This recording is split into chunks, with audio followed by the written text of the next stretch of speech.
The barangay is the smallest administrative unit in the Philippines, with roots tracing back to pre-colonial times. Originally independent communities led by a datu, they were later adopted by the Spanish as part of their colonial system.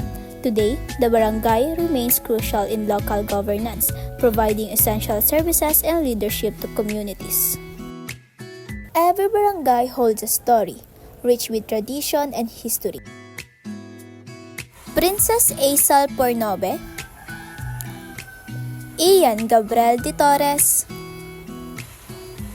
Hazel Kim R. Mendoza, Dayanara de Torres, and Gracial Joy R. Castillo. We are ABM students, and today we will be interviewing individuals who can share their knowledge about Barangay Conde. Today, we take a journey into the heart of Conde, Labak, Batangas City. We look for someone to interview who is somewhat older and has lived in Conde, Labak. The grandmother of my classmate, Hazel, gave her consent to be interviewed by us. Today, we're joined by Nanay Gregoria, a long-time resident of Conde, Labak, to share with us the rich history and stories of our communities.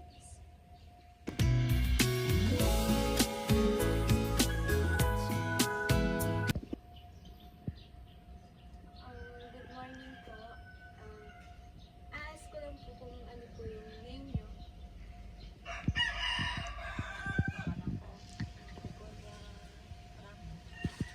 Ilang taon na po kayo? 68 po. Ilang taon na po kayo naninirahan dito sa barangay? Dito na ako nabuo na. Ano na, already 68 na years. Ano pong pinagmula ng Conde Labak? Ito po ba ay sadyang Conde Labak? Sadyang Conde Labak.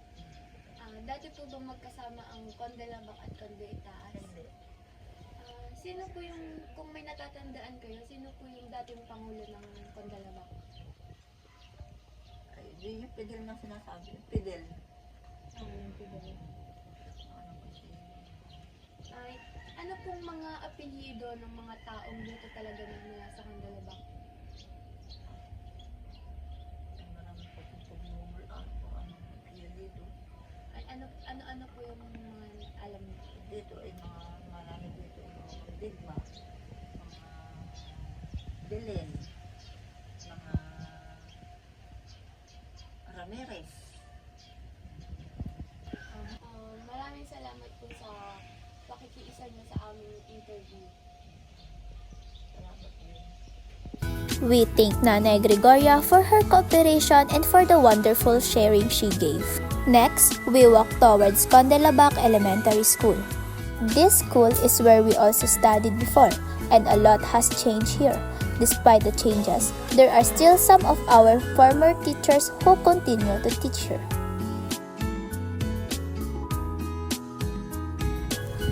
Our next interview was with a teacher from Conde Labak Elementary School. Also our former teacher. She is a native of Conde Labak.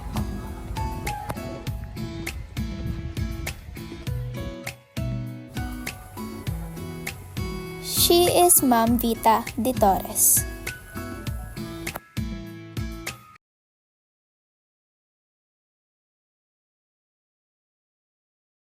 She is 53 years old and she has lived in Conde Labak since birth. When we asked her about the history of Conde Labak, as far as she knows, Cumba, Santo Domingo, Conde Itaas, and Conde Labak are interconnected. Eventually, Conde Labak established its own barangays, including Balisong. However, she doesn't know much because she is not that old and that is all she known or witnessed. Salamat po. Another pong tanong po ay, sino po yung mga dating pangulo po na naabutan mo rin po? Ang naabutan ko ay yung si Pangulong Pio Manaluan, matagal na yung nakulan. Then, sumunod ay si Pangulong Silvino Silvan. Then, ito ng ating si Pangulong Chito. na nasundan ng kanyang may bahay, si Ginang Vilma Asi. Sino namang pong mga tao or apelyido po yung talaga po masasabi pong tubong taga-Conde Labak po? Ang mga apelyido na alam kong lehitimong narito ay Asi, Mandigma, Lopez, at saka de Torres. Yun lang po. Maraming salamat po sa Okay, pakikiisa. thank you sa inyong mga kagandahan. Thank you At po. nais kong kayo ay magtagumpay sa inyong ginagawang pag-aaral. Sige po.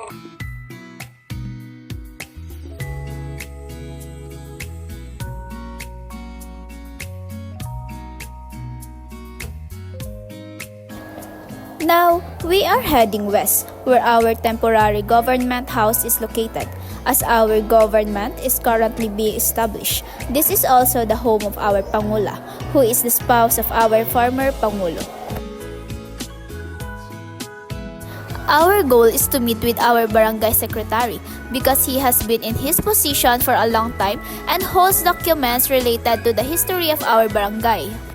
However, he suggested that we interview the Pangula instead, as she is at their house.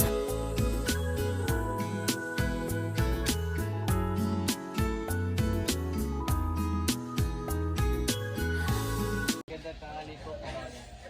Magandang naman. Ano pong yung pangalan? Ang buong pangalan ko ay Vilma Fernandez Asi. Ano taon na po? Sa ngayon ay 65 years old. Upang masagot ang aming katanungan tungkol sa history ng Conde Labak, ipinakuha ng aming Pangula sa aming sekretary ang dokumento ng history ng Conde Labak. Sinong dating pangalan? Ang dati pong pangulo dito ay ang asawa ko na si Mr. Aniceto Chito Asi Asi. Sinong mga tao or anong apelido yung talagang taga niya? Ang karamihan ng taga rito talaga ay Asi, Mandigma, Ramirez at de Torres. Lopez. Lopez pala. Yun lamang po at maraming salamat. Mayroon pa kayo ibang katanungan? While we were taking pictures, the barangay secretary arrived bringing with him the document that contained the history of our barangay, which our Pangula then shared again. Kaya natawag na nayo ng Conde, ang nayong ito ay dahil sa noong panahon ng mga Kastila sa ating bansa ay pinamahayan ito o tinigilan ng mga kondesa. Ang mga kondesa ay mga pinuno ng mga Kastila. Kaya po tinawag na nayo ng Conde. Noong panahon yon ay wala pa namang nanumumuno sa layong ito. Noong taong humigit kumulang 1901 ay nagkaroon ng mga taong may wastong kaisipan. Nabuksan ang mga kaisipan upang magkaroon ng mamumuno ng nayon. Nagtatag ng pinuno na kung tawagin ay kabesa. Yan ang simula ng Conde Labak. Ang napiling kabesa ay si Ginoong Panding. Tapos ang mga sumunod na tawag sa panunungkulan ay Pangulo o Kapitan ng Nayon. Ang original ng Conde ay Asi, Lopezes, and de Torres. Yan ang original na pamilya ng Conde Labak. At ang unang Pangulo dito ay Tomas Javier. Ang ika-21 Pangulo ay si Aniceto Asi at ang ika-22 Pangulo ay si Dr. Vilma Fernandez Asi. Ako yun. We thank our Pangula as well as the former Pangulo, her spouse, and the barangay secretary for accommodating our interview.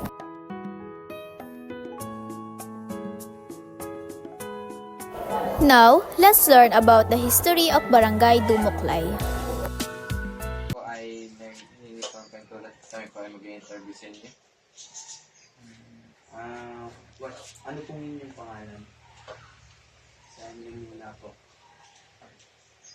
Mamay Tray, Mamay Tiro. Nestor Umalay. Mr. Umali. Kayo po, Andrea Amali.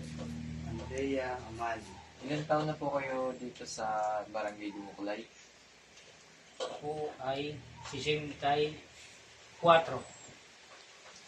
Wala pa pala. Ilang buwan. Ilan ang araw? 64 araw na po dito. 64. Kayo po naman? 43. 43 po. Gaano katagal nakatira sa... Gaano po kayo katagal na nakatira dito sa barangay? Ay, kung ilang taon ako, ay di yun ang... Yun na po. Ano nga po, 80? 64 po. 64. 64. Maaari niyo po bang maibahagi sa amin ang kung gaano taon na kayo pinanganak dito? Kung gaano kayo, kung kailan po inyo kapanganakan? Ay, 1961. 1961. Maaari mo bang sabihin sa amin ang kasaysayan ng ating barangay? Ano ang original na pangalan ng aming barangay bago ito naging Barangay Domoclay? No one from the place could give an account on its establishment and how it was named, but there is persistent belief that its name was derived from a big old tree, which was then growing prominently at the bank of Domoclay River. This river passes through the barangay that separated Sitio Ibaba from the principal landmass of Domoclay. Hence, when flooded, it could only be crossed by climbing the tree earlier mentioned and bridging its sturdy branches to the other side of the river. Also, a rare crab species locally called kulay that grow abundantly at Domoclay River during summer was likewise believed to have some bearing on the name of the barangay, although the account about the tree was believed to be more factual. Barangay Domoclay was originally subdivided into Sitio Ilaya and Sitio Ibaba only. However, its steadily increasing population and continuing development necessitate its further subdivisions for easy geographical identification and for simplified administration and control. Hence, a large part of Sitio Ilaya becomes what is now known as Sitio Silangan, while a portion of Sitio Ibaba is now known as Sitio Kanluran. On the time of its creation, Domoclay was then known as a barrio being led by the cabeza de barangay, and later on as a teniente del barrio. During the martial law years, then President Ferdinand Marcos issued a presidential decree that replaced barrio with barangay and teniente del barrio with barangay captain, with the full implementation of the Local Government Code of 1991. All barangays nationwide gained their autonomy and the title of its head became barangay chairman or punong barangay. The following is a chronology of known barangay leaders from the time of its creation up to the present. Mr. Francisco Cueto was popularly known as Cabezang Isko. He hailed from Sitio Ibaba but no record of his actual tenure of office could be obtained. Mr. Silverio Malaluan hailed from Sitio Ilaya. Mr. Gavino Dris served the barrio for more or less 40 years. He was from Sitio Ibaba. The residents enjoy gatherings and are very sociable. Celebrations of Christmas and New Year were given special significance, as well as other family occasions like weddings, baptisms, birthdays, reunions, and many others. Despite the generally simple lifestyle of the people, the four sitios celebrate separate fiestas. According to Executive Order No. 2, S 2025, the official barangay name of Domoclay will be Domoclay, while Conde Labak is Conde Labak. It's true that we can learn so much more through interviews. Because of this activity, we discovered a lot of new information, and we hope that this is also adds to your knowledge. According to Harry S. Truman, the only thing new in the world is the history you do not know. That's all. Thank you.